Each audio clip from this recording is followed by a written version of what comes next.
Hey everybody, Danny Maude here. Thanks for joining us. Have you ever found that sometimes when you're trying to add more distance to your driver, you start to become more wayward, start hitting it right, hitting it left, or you start to become really inconsistent. You start hitting the ball all over the club face. Now, I've just come back, courtesy of my sponsors, Precision Golf. I've come back from an amazing trip with my dad up in Scotland. And you know, I'm clearly going to be a little bit longer than he is, and I could see him just almost trying to keep up, trying to hit the ball harder and harder, and as he did, he started to lose some consistency. Started to hit the ball on the ground a few times, slice it a little bit. Now, what he didn't realize is if you did want to hit the ball a little bit further, you don't have to hit it harder. There is a different way. Now, in this week's Golf Lesson, I'm going to share with you how you can hit the ball further and, more importantly, straighter without the need to hit it harder. Now, before I get into the video, look, if you're new to the channel, this is one of your first videos of mine, please consider subscribing. Just press that little bell button, next subscribe button, and you get notified every time I release a video, just like this one. Plus, you don't have to remember a thing. I always put a free downloadable practice plan in the description box below. Great, so let's help you now hit the ball further, but more importantly, straighter without you having to put any extra power or effort into the shot. Now, luckily, here's the thing. You're going to need to learn how to hit the center of the club face. So if you can't generate any more speed, you need to be consistent at hitting the center of the club face. Now, when my dad was struggling, I knew he was hitting it potentially all over the place. What we couldn't identify necessarily is exactly where. Now, luckily, one of the benefits about being part of Team Callaway is they have an incredible relationship with the St Andrews Links Trust and the academy there. So I teamed up with the boys to give me some support to help my dad figure out exactly how he, and now you, can hit the ball further and straighter without putting any extra effort in. Look what we found almost straight away. What you can see on the face of the driver there, Brian, is that a lot of the strikes, a lot of the marks there on the face are quite a bit towards the heel side. Right. See that there? The toe of the club is obviously quite still fresh. Yeah. There's no strikes over there. Obviously there's some ones in the middle, which Yeah. is great, but there's some ones towards the heel side. So predominantly I'm hitting more this side. Generally speaking, you're slightly closer towards the heel. Right. Now, obviously what we've established and watching you hit some shots there this morning, your shape of shot tends to be from left to right. Your miss obviously tends to be a kind of over curve over to the right as well. Now, this is an area where I think you could help yourself to take away some of that shape as well, because on a driver, when we miss the middle of the face, we get something that's called gear effect. Right. Okay? So when you miss the middle, like in your case, if you're hitting the heel, what actually happens is the face will actually twist like this, okay? Right. But the ball will actually curve from left to right. So actually by striking the driver in this position, Yeah. that's actually helping to create more left to right curvature. Right. Now, if that strike was in the centre, or even slightly towards the toe side, Yeah. you'd see a lot less of that left to right curvature. Or it would help to see a lot less of that left to right. Right. Okay, so you can see, look, they've identified that my dad is hitting it at the neck, and that's costing me distance and it's costing him curvature, right? It's hitting a lot of curves. Now, I want you to find out exactly where you're hitting it. Now, you might have the benefit of a TrackMan, or you might not have the benefit of face tape. So what I want you to do is get yourself some foot powder spray as step number one. Foot powder spray, very, very simple. All you do now is spray the face, gives a white coating over that face. Now, all we're going to do is we're going to identify specifically where we are hitting it in the club face. That's all I want you to do as step number one. Get yourself set. And I just happen to be on the TrackMan simulator here at the old course in St Andrews, just to keep it all kind of topical. And let's hit a shot here and just see where we hit it in the face. Felt a bit bottomy. Let's have a quick look. Can just see, look, slightly at the bottom of the golf club, and mine's quite center. But you identify where you are hitting it. Now, you've seen what I want you to do now. Once you've identified that, here's some things that I want you to play around with. Now, the first thing is this. If you are identifying, which most people are, by the way, to give you a slice of golf ball, if you're identifying that you are hitting it off the neck of the golf club, here's one thing I want you to look at. If you address the golf ball here, with the ball level with the center of the club, what I want you to bear in mind is, watch this. When you hit a driver, the driver will always end up off the ground at the moment of impact, because that's where the ball is. If we do that, watch this. Can you see, if I lift the club up now, the ball, look, is opposite the heel. I drop it down, it's in line with the center. If I raise it up, it's now on the heel. So watch out for that. This is something that I see a lot. Sometimes if you find it you're hitting it off the heel, just draw the club back so it looks like it's now you're addressing it off the toe of the club, but when you actually finally hit the golf ball on the way up, it's now center. Can you see that? So really, really simple tip. The other thing you could do, simple things, you can learn to develop a sense of feel for where the center is. Okay, so what I want you to do, if you're hitting it, like I say, off the neck of the golf club, all I want you to do is put a T-peg outside the ball like this, okay? Now, if I hit that T-peg, right, as I hit this one here, what I'm gonna do is I'm gonna end up hitting the neck of the golf club, right? But if I miss that T-peg, I know then that I've actually hit where I wanted to go. So watch this, I'll hit a shot for you now, and I'll simply miss that T-peg here, and let's see where we've hit it. There we go, look, can you see this? Right in the center of the club face, and I have actually avoided that T-peg. If I'd have hit it, look at this.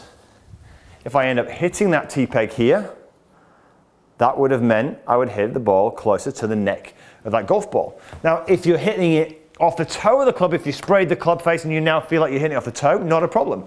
All you do then is this. Grab the T-peg, let's grab another one, and this time what we do is we put a T-peg, but slightly different now. We're going to angle the T-peg this side. It's just to cater for the fact that your club here can go past that there. So if I now take this T-peg out, probably need to make it a little bit harsher than that. If I take this T-peg out here, I'm going to end up hitting it off the toe. So if you're a toe hitter and you need to avoid that T-peg, it's going to get you hitting much more over here. So again, let's see if I can avoid that T-peg. And watch this, I've avoided it. I moved my strike pattern more towards the neck, right? So I've over avoided it. Now, so playing around with these T-pegs here, it's just gonna give you a sense of how you can move that ball pattern backwards and forwards depending on where you are, okay? Nice and simple.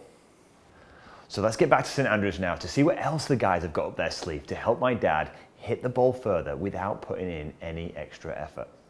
You know, most of the people in your position, you know, most golfers are generally wanting more distance. They want to hit it a bit straighter. Yeah. So, yeah. I mean, the guys I play with, you start talking about stuff like this. Oh, I'm too old for this, I'm too old for that. Well, you're never too old. Not at all. You're never too old. All. Yeah. The range of stuff like this, then shafts that we have and combinations that you can put together nowadays, you can fit a lot more of the demographic of the uniqueness of people. Yeah. And so that really does place importance in custom fitting nowadays. I mean, we're very fortunate to have the variety that we do have, that we feel very confident we can fit anyone who comes through the door. Yeah. Yeah.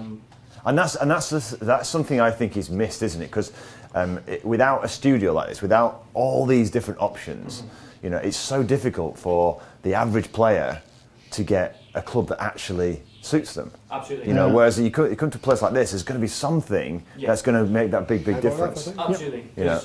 Well, a lot of clubs will come to the off the shelf as a stock, and one in my eyes, 100 is going to get what they need straight off the shelf. Yeah. The other 99 are going to be left with less than optimal. Yeah. Because the weight doesn't suit, potentially the flex doesn't suit, even the profile might not suit.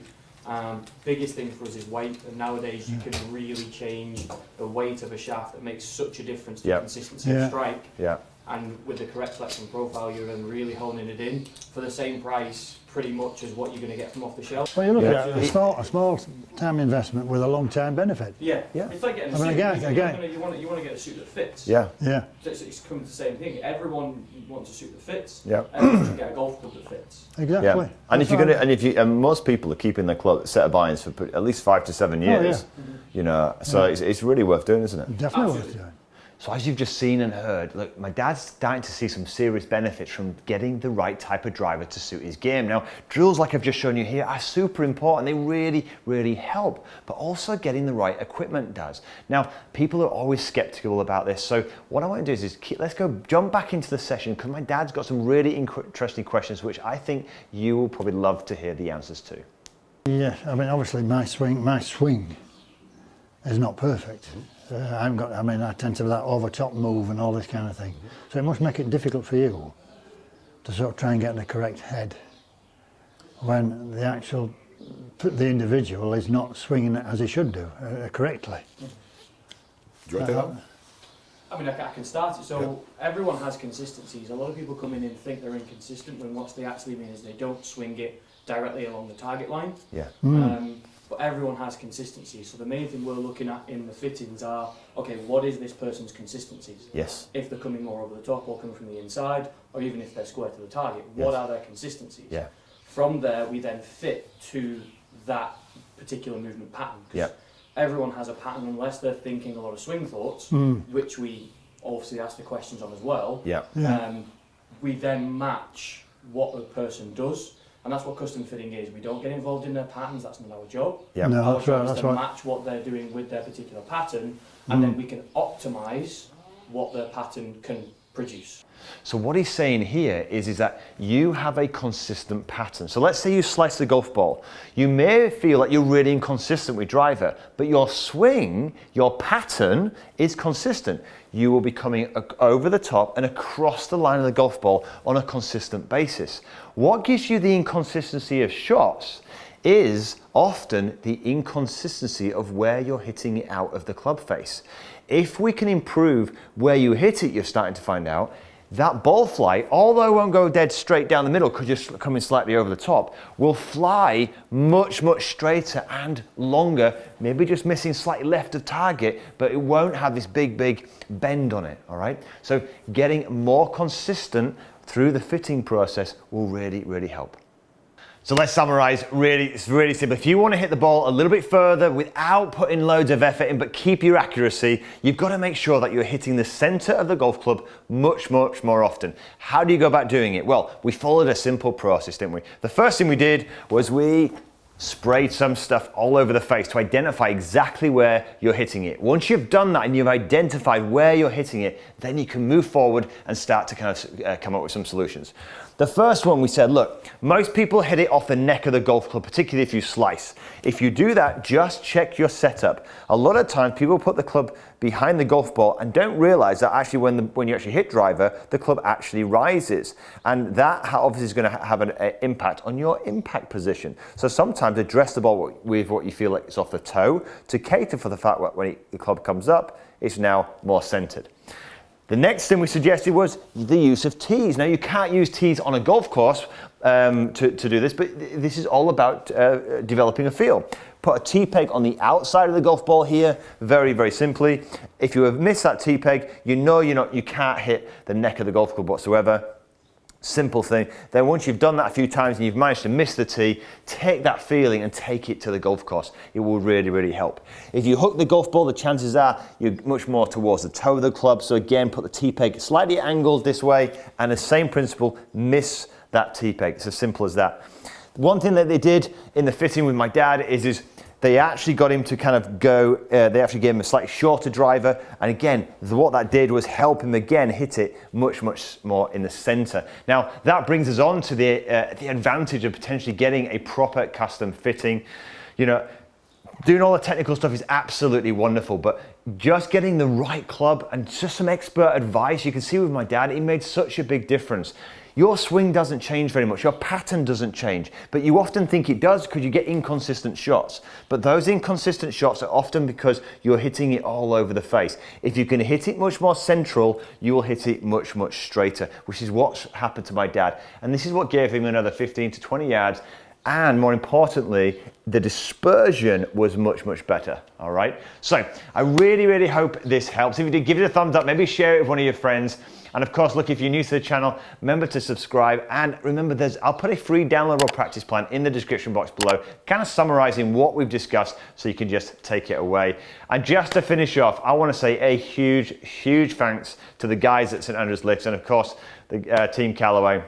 And the sponsors for the entire week, Precision Golf. Massive, massive thank you for your support. It made me and my dad so, so happy to get together, have some fun. I know he really, really enjoyed it. So thanks so much for joining us again this week. I'll see you very soon.